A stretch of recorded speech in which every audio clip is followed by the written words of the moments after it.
Today we are talking to Josie Falcon. Josie, it's so good to see you. Thank you so much for doing this. Thank you so much for having me. I'm super excited to be here. So before we start, can you please tell everybody who you serve and what you do right now? Sure. So I am a podcaster who has a podcast called Heavy Pages, a divorce journal, and I am a separation survival coach, and I help women that are dealing with an unwanted separation or divorce.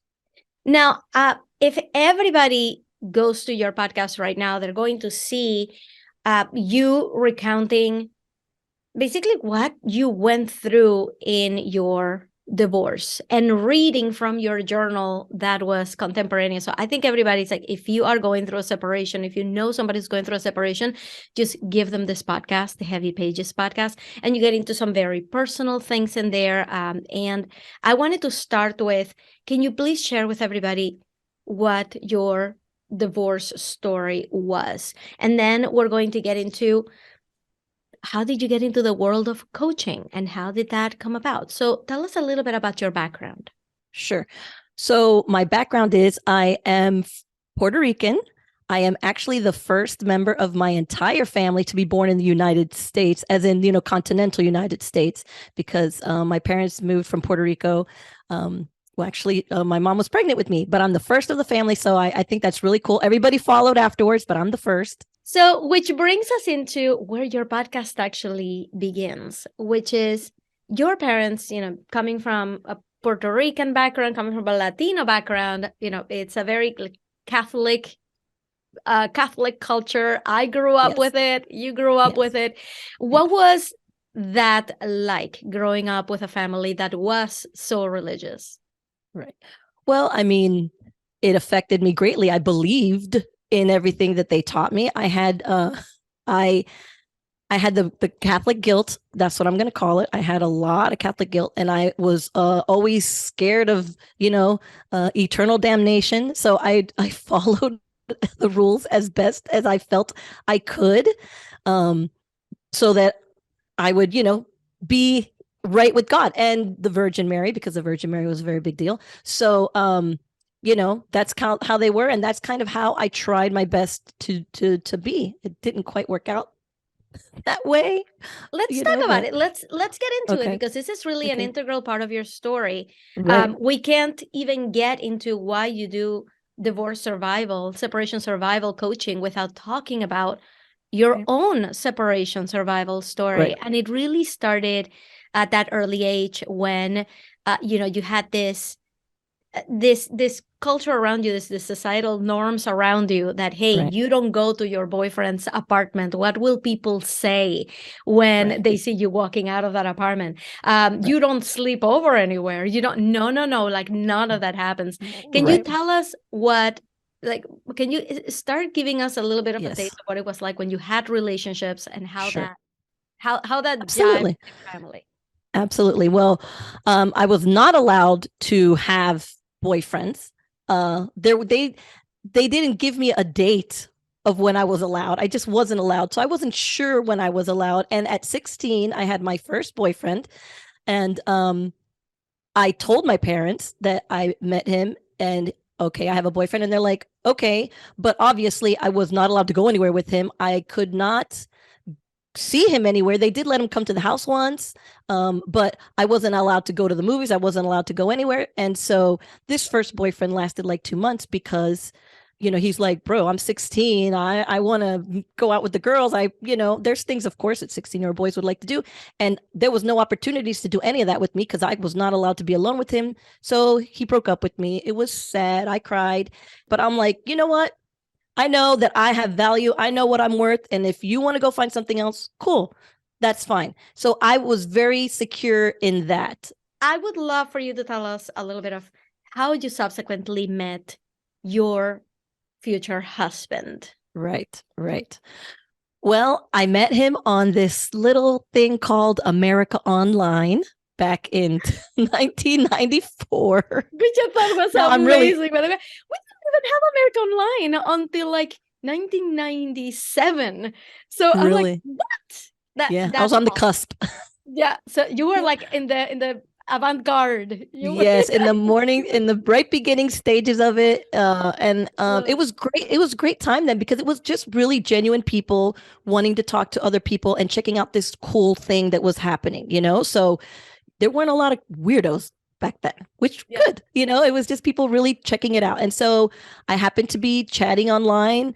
I was talking in a group with people and I started talking to this person and then he's like, "Hey, do you want to go to a private chat room?" So that, because back then when you talked, everybody's talking and you just got to be like, "What color was he? Can I see what color that is?" Because otherwise you lose it. And so we went to a private room and we talked a little bit more about each other. And then from there, we moved to talking on the phone because he didn't live in my state. And so we started talking on the phone. I got to know him more. He mailed me a letter with his photo so I could see what he looked like because there wasn't this whole let me just, turn on the camera or Right. text me something. Right. And so I met him that way. And, I did that whole love is blind thing because I felt like I fell in love with him before I actually met him. But Yeah. a lot of it too was that he was in a very difficult situation. His family had a very difficult situation. And he was sharing all that with me. And I was like, oh my God, I can save you. Come Mm. here to my state. You deserve love and I know I can love you and show you all that and whatever. And so I went really deep into the savior complex thing of I know his life can be better and I know I can be the one to do that for him. And so we met from there and then less than a year later he was here. He moved over here. Can we just press pause on that feeling Mhm. of Mhm. wanting to save someone? Um, this is probably something that we've all experienced in some way or another. Like we look at somebody and maybe we want to change them. Maybe we feel like, you know what, the reason they're that way is because they haven't met someone like me who can nurture them and who can show them what life can be like. And it can really get us into trouble when we're going into our relationship thinking, you know what, like things are going to be better because I'm going to come and save the day. Can you tell me a Right. little bit more what it was like to be in that, and what you would tell people who are listening who are like, oh my God, I feel like I'm doing exactly that thing? Right. Right. Well, I mean, I would say, first of all, I'm not saying that it was pity because I felt like I loved him, but I think that feeling like I loved him also made me feel like love conquers all, which in reality, it doesn't. You need to hear what they're saying to you. You need to listen objectively to what they're saying to you and think, is this somebody that maybe needs some help? Maybe they need to work through their issues. They have some trauma that they need to work through. Can I encourage them to work through that and not just think, well, me loving them and getting them here and having a roof over their head and all this is going to save them? No.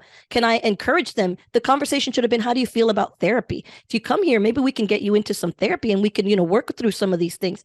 That would have probably been smarter than thinking just being in my presence is going to heal him and everything is going to be great now because we love each other. We're two cute young people that are going to be able to, conquer the world. So I would say love them, but analyze. Think carefully. Is this issues that are fixable? Do they want to fix it? Are they in the mind space that they feel that they can fix it? And go from there. And if they're not, you're not going to ever save them. And do your both of you yourselves a favor. And it's hard, but move on because it'll be harder later.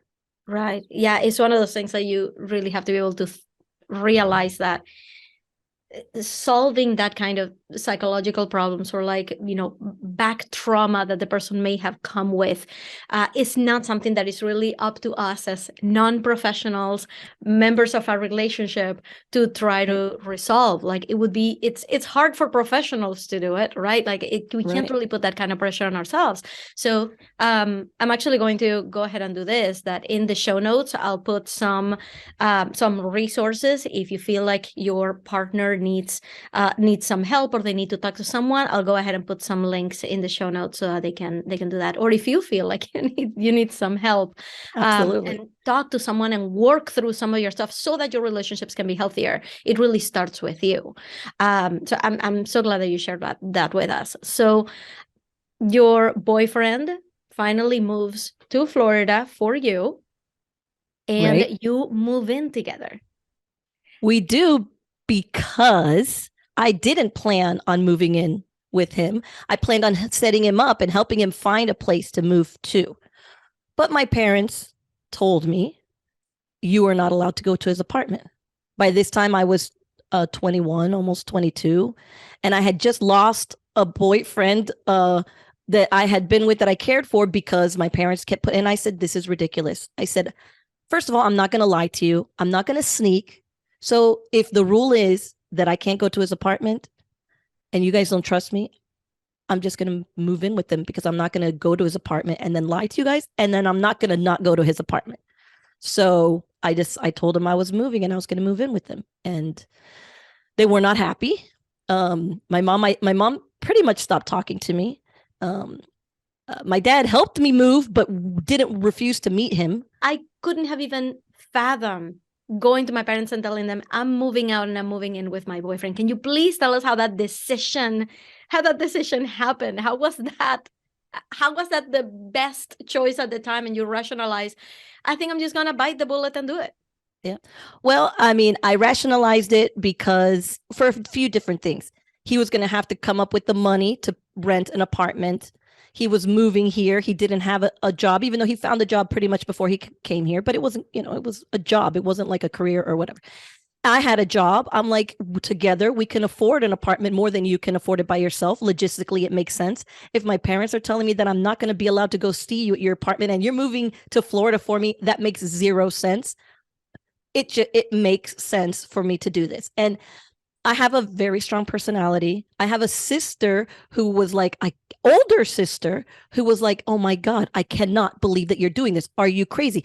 Oh my God, I would never. I wouldn't dare. And I was like, it's happening, because I told them very clearly, I'm going to go to his apartment and I'm not going to lie to you guys. And so that was very, very brave. I was 27 when I got married and started living with my husband. 27 funny. Years old. I hear you. It's real. Well, your parents, did they ever get over it? Well, they did, but here's the thing. I kind of blame them a little bit for the situation that I put myself into, because I firmly believe, had I had to come home to my parents every day and see their faces, I still think I would have had boundaries. I told him when he was moving, I have a boundary. I was a virgin. I'm like, we're not sleeping together. We're not all of this stuff. You're coming here. We're building a relationship, but that's off the table right now until we get married. Cool. But then I move in with him, and I'm sitting here thinking, doesn't matter. I'm tough. Nothing's going to happen until we get married. It doesn't matter that we're living together. Yeah. What did I know? I had no idea. But I believe that if I had to go home every night to see my parents, it would have been a little different. But then we were living together. So, one thing led to another. And probably 2 months later, I was pregnant. Okay. Pause. Yes. Because you tell this story on your podcast. God. Yes. Of, what you actually thought buying a condom would do. You thought that buying condoms would actually entice and encourage and make basically sex inevitable. Can you tell us, sure. Tell us that story? Yes. So obviously my parents they don't talk about protection. They talk about just don't have sex. Right. That's it. There's no other conversation. My sister, what is she going to teach me? She's as good as me. Nobody, there isn't people around us going to give us good advice. So I used to watch this show that I loved, and it was called Homefront. And on this show, this woman, a very religious, I believe she was also a Catholic woman, she was in a relationship with a man, and he was going to use a condom. And she said, or buy condoms. And she says, no, because if you buy condoms, it means you're thinking about having sex. So you're double sinning. And that stuck in my head. And so when we were gonna have sex, I was like, no, don't buy anything. If you buy it, that means we're gonna do it. And that means that we're already thinking about doing it. And I'm not gonna double sin. So this TV show put that in my head. We didn't use protection. I got pregnant. And in the show, the same woman actually ends up getting pregnant. Why? That's the part that I don't understand. I didn't miss about the show, because the whole story was there. And I just saw the first part. I totally missed the second part. So can you tell us what happens when you discover you're pregnant? What rushes through your mind? I'm freaked out. I'm freaked out, but I'm also like, I can do this. I can do this. He had plans to be here for a while and go back to school in his state. So I was like, that's fine. I can do this. He can go back and study. I will be okay with this. So I actually freaked out for a little bit, but was like, this is fine. I can handle this. And I had a conversation with him and I told him, I'm pregnant. I release you from responsibility. I know you had plans to go back. You can go back. You don't have to stay. I can do this. And I will give him credit that he chose to stay, that he says, no, I will stay. We will, we'll get married and we'll become a family. And that was when then I had to go and tell my parents that had not met him yet. Oh my God. How did that go? Well, I remember coming to sit down with my mom and have a conversation with her. And I told her that we decided to get married. That's how I started it. And she's like, good, because that's important because, it's important because when you have kids in the future, and then I must have made a face because she looked at me and she said, are you pregnant? And I kind of scooted over a little on the couch and I said, yes. And I think she started to cry, but then she said, you're not marrying him, which I will always be grateful for this day. She says, you're not going to marry him just because you're pregnant. No, you're not going to do that. So think that's fine. You guys want to be together. Don't marry until you're sure that he's the one. And then also you're going to tell your dad. So how did your dad react? He heard me. He didn't really say much. He was very disappointed. And I'm going to get a little emotional here because my dad passed in 2019. So I'm so sorry. Thank you. He stopped talking to me for a while. He stopped talking to me. I didn't even notice, but he basically like separated himself from me for a long time. But I was so busy, growing a baby and living this life that I didn't really pay attention. But when my son was born, he loved him so much and they loved each other so much. And I remember a family member saying to my dad, look at this baby. Remember how silly you were being and look at this child. And so it was a really interesting experience, but nothing as terribly bad as I thought would happen when you think you're going to tell your parents you're pregnant and they're going to like beat the crap out of you or something crazy like that. Nothing. They took it in stride and they were like, we're going to deal. What was your father's name? Herminio Arnaldo. Herminio Arnaldo. Yeah. So I had to give him a little bit of a shout out here. Yeah. Thank you. And how old is your son now? My son is 26. Yeah. Can you tell us how did you do eventually get married? Yes, we do. Yeah, we do. Tell us how the separation started to become imminent. What was happening around that time? Well, I will tell you that I believe, and I think he does too, that if we wouldn't have gotten pregnant, we wouldn't have stayed together. There were things that within 2 months you still don't know about somebody, right? That you start learning, living together and stuff like that. And even though my parents said don't marry, we were like going to marry next week, next month. And we put it off until after the child was born, but we were still living like we are going to get married. That was just our plan. We just didn't do it, 2 weeks later or something like that. And so by the time we got married, you could kind of tell that, there were issues between us. There were things that weren't, but we're like, okay, we're a family and this is the next step and this is what you do. So I got married.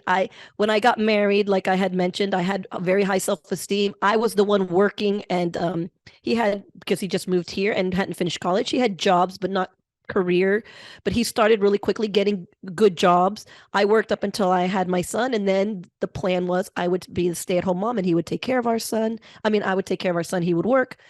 He found a pretty decent job. And so that was how we kind of did things. But then he kept finding better jobs, which was great. He was taking care of the family, but he was starting to feel unhappy because he was young. I was 22, he was 21, or when my son was born, I was 23, he was 22. He was a little bit younger than me. All of his job friends were like living their lives, getting paid the same thing he was getting paid, but not having to pay for a mother and a son, and just having vacations and doing all their stuff. And he was seeing life the life he could be having if he wasn't bogged down by, a family. When did you actually end up breaking up? I'm wondering, what was the breaking point? It wasn't me. The breaking point was never me. He did it. I would have stayed. And I don't know how much more I would have done, but he got to the breaking point, and he's the one who ended things. So, which to me now, of course, is mind blowing, but I also understand where I came from. I believed until death do you part. I said it in front of God. And so I felt like this is my life. I made this choice. You stick with it, And so, but he and I now am super grateful that he did, because I don't believe that I would have, and for other reasons too, because I also, even though I felt I had very little self-worth and whatever, I felt like he would not be strong enough to deal with me breaking up with him. In the beginning, when I had the strength, I felt like, if I do this, what does he have? I don't feel like he could survive it, right? And I don't want him to do something stupid because of that. So I held on. And at the end, he's the one who decided, hey, I need my freedom. This isn't working for me. I need to be done. I want to be done. And it was obviously devastating. I had already decided this is my life, and it came out of nowhere, and I was not prepared. My self-esteem was crap. I was just not in a position I wasn't ready for it. How did he ultimately tell you he was leaving? So actually, he didn't leave. Let's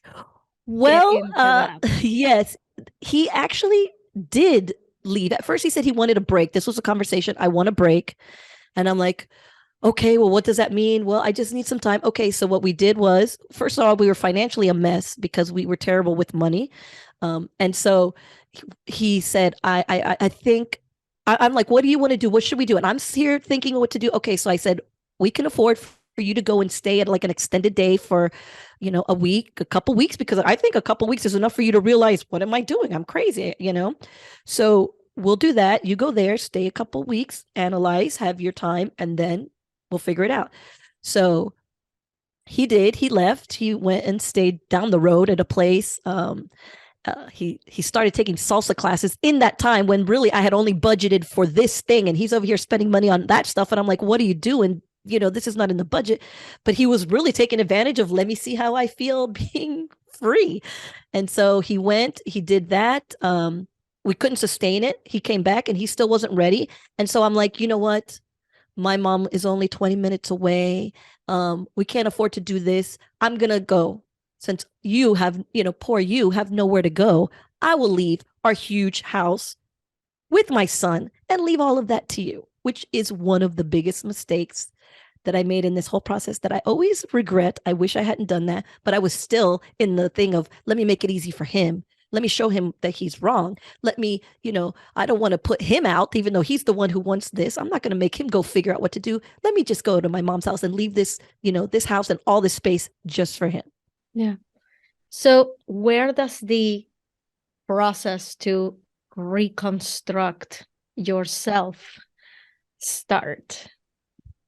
Well, it started right away. I started trying to do the self-talk, I need to get in a different mind frame. I went to therapy right away, which thank God that I did, but it was supposed to be couples therapy because he had said, I'll go, let's give this a try. And he ended up not showing up, which is fine because then I got to keep that therapist for myself, which had been a great therapist for years. So I'm grateful for that. And it was a super slow process, especially if you listen to my journal entries where I'm like, yes, I got this, screw it, I can do all this. And 5 minutes later, I'm like, what is happening? I suck. Why doesn't anybody love me? It was a serious, drudge, if that's the word, of just pushing up the mountain and, preparing to fall and doing it again. And it was not easy, but it wasn't easy because I had lost a lot of faith in myself and belief in myself. And that was the first thing that I really need to do, is remember who I was before all of this and what I had accomplished before all this. And then, build myself up from there. If anybody's listening who has gone through that and is still going through the pains of really getting their self-worth back, what do you tell them are like the 1, 2, 3 main things they need to be focusing on? They need to be focusing on themselves. They need to be building themselves up. They need to stop thinking negatively. It's a lot of self talk and what you tell yourself. If you suck, no one will love you. All of that really works. Words have power, thoughts have power. So you need to, if you don't have a therapist, find one. And if you find one and you don't really gel with them, find another one. There's no rule that says you have to stay with the first one you find. Find someone that you feel that connects and works well with you. And then it's a lot of reminding yourself, I am worth it. I am finding ways to love yourself, putting yourself in uncomfortable positions where you're by yourself that makes you feel stronger. And yeah, I can do this by myself. If going out to eat alone is like terrifies you, do it. Sit there, do it. Don't bring a book, don't bring whatever. Sit there and be like, I'm here. Look at people, make eye contact. People see me eating by myself. You've got this. Learn that you're going to be okay. None of these things are going to matter. And for me, the most important thing is that you need to build up yourself, love yourself, and that's going to allow you to be able to deal with the rest of it. So why coaching? Many women have gone through a hard separation, gone through a divorce, had to raise their kids by themselves, and they go like, okay, I guess I'm gonna get a job, I'm gonna get as many jobs as it takes, and then that's their life goes on. Not Right. all of them turn around and say, I feel like I have a calling to help others who are going through the same thing. Where did the idea for coaching came about? Well, I did regular jobs before, after my separation and divorce. I found jobs. I did things. I was actually the office manager for the New York Stock Exchange satellite office for 7 years here in Florida. But once that they closed down that office, I was trying to figure out what to do next. What do I want to do next? And then COVID, came. And I had always had that journal sitting there, and I was like, this would make a great book. And then I thought, maybe this will create a great blog, but I hate to write. And I'm like, that's not going to work. So when podcasting came around, I'm like, perfect. Podcasting. I love to talk. This will be great. And once I cracked open the journal and started reading and started sharing and starting getting the feedback and hearing from people and how they're really connecting. And when I really thought about it more and analyzed the things that happened, I was like, I really feel like this is it. I really feel like this, living through this and what I'm learning now and what I remember and how I have come to the other side of it and really built myself back from zero. I felt like this is something that I could help other women with. And when I read and see how other women are struggling, I'm like, there's something there that I really feel that I can teach them, that I can help them. And I feel very passionate about helping women that are struggling, especially when I hear them feeling like no one will ever love me or this is the end of my life. I feel like, no, I get it because I was there, but no. And so that's where that need came from, to be able to put myself out there to help these women. What are some of the things that you see online that women are saying when they go through this? What are they struggling with? So a lot of them have the fear of they'll never be loved again. This is it. That they're never going to find another relationship. They can't envision that. And a lot of them, the biggest thing again goes back to the self-worth, that they're just like, what did I do? What was wrong with me? Why didn't they love me? What did I do wrong? And there's so much internalizing. And I get it.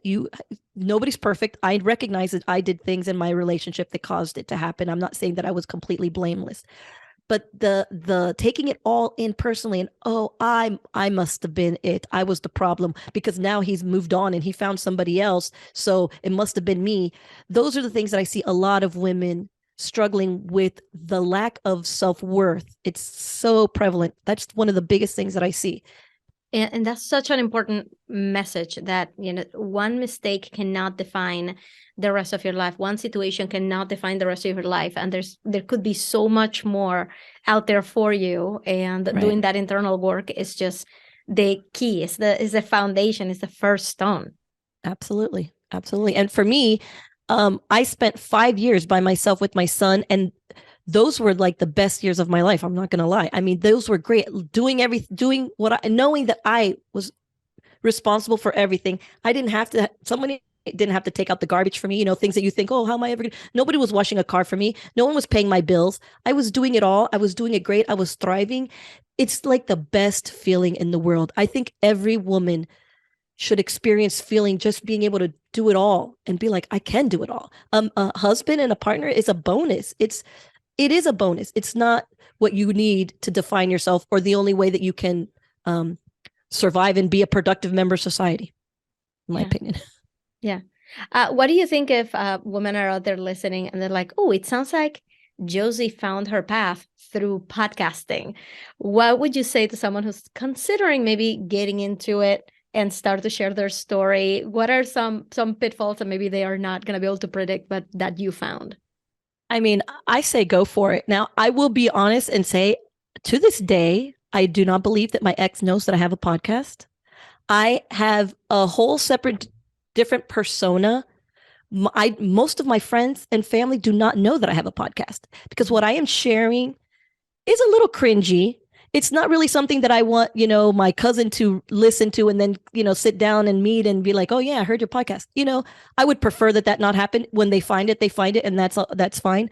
But you can change your name. You can never put your face out there, which is what I did for like the first year and a half and stuff like that. You can share your story and you don't have to advertise it to everybody. If you feel like you really want to put it out there, it's fine. Change names. I've changed, of course, my ex, I don't put his name out there and I try not to share enough about him for anybody to really research him. So you can do it. Do it. Don't be scared. Don't let that hold you back because it held me back for quite a while. I love what you're saying, that, having basically a completely different persona, because the online world, the internet, the world is so big. There are so many people in the world. There's no way for us to know every single one of them. So when you kind of sprung up in a different, kind of like in a different group, I guess, in a different group of people, in a different society, I guess, right. You can be known over there without really being known over here. And as long as right. you don't intentionally make that link, like, hey, that over there is me, right. people are just not gonna put two and two together. Like I said, my parents don't listen to this. My husband is not even on social media. I have had family members who are like, what are you doing? And I'm like, with that tone, I don't feel very comfortable talking to you about it. So I go, oh, just a thing, and just walk away. Exactly. So it's so important for you to feel like you can be yourself and like you can be open. So if you are going to start a podcast, if you are going to start a blog, what would you say to people who are like, yeah, but I don't think that I can give out all of the details? Well, I mean, I get it. The first time I cried on my podcast, I was going to stop. I said, what am I doing? Why am I doing it? Who wants to hear this? How embarrassing is this? No, I actually paused for a little bit. And then I'm like, I want to be me. I want to be real. So you have to be in the place in your life where you feel like you can do it, because it is going to be difficult and it's going to bring so much. I still cry and recognize things. And I'm like, I thought I was over this. This has been years for me, for my divorce. But you sit there and you feel things. It brings back emotions. And so be ready, be prepared that you are ready to deal with that. Have your therapist on speed dial if you need it for, retouch up visits and whatever. But, some of it is cringy. There's more cringy stuff out there. The fact that you put it out there shows that you are being honest, that you are being true, and that they can have a real more connection with you because you're not trying to fake it. I wouldn't be, if I was faking half of the stuff that I'm putting out there, I wouldn't put out. So you show them that you're real, that you're authentic, that you came to be your true self and help them with your real story. This has been amazing. I love it that you were able to get so real and so down in the dirt with me, with your actual story, because there's so many women out there who need to hear this, who need your help. So before we wrap up, can you please tell everyone, what do you think is the biggest misconception that people have of you as a podcaster, as a successful coach? Well, I think that one thing that kind of did come up was that I'm a man hater, which is not the case. I believe that we all want to be in couples. We all want to have partners. We all want to be loved. And that's obviously part of life and a great part of life. I'm not against that. I'm not at all telling women, don't ever get married. Don't depend on your partner. Don't, I'm not saying all of those things. I just am saying everything with intention, and just to think about it, to have your eyes open. And finally, if everybody had to do what you're about to tell them to do, and they had to do it in the next 24 hours, what would that thing be? I would say that if you are a woman in a relationship and you're not sure where you are in your relationship, you haven't gotten to the part where you're already, separated and dealing with that, to take and analyze your relationship, because I prefer people to be married, obviously. So if you're struggling, if you're not sure, don't sweep it under the rug. Do a little bit of the work, analyze what's going on, have those strong conversations, because either you can find situations that you can fix in your relationship, or you can peacefully come to a part where this isn't just going to work, and avoid the devastated and blindsidedness of being, surprised by your partner telling them that they don't want to be with you anymore. So eyes open, analyze, pay attention. That would be my advice. Thank you so much for all of this and for being here, Josie. Where can people find you? Give us the name of your podcast. Where can people go hang out with you? So my podcast is Heavy Pages, a divorce journal, and you can find it anywhere that you stream podcasts. I also am very active on Instagram, and you can find me there at heavy_pages_podcast. And I also have a TikTok. If you do TikTok, you can find me there at Heavy Pages Podcast. Thank you so much. And we're going to put all of those links in the show notes. Josie, thank you for being here. This was amazing. And we wish you all the best. Thank you, Ina. It was great to be here, and so great to be on your podcast. I'm super excited.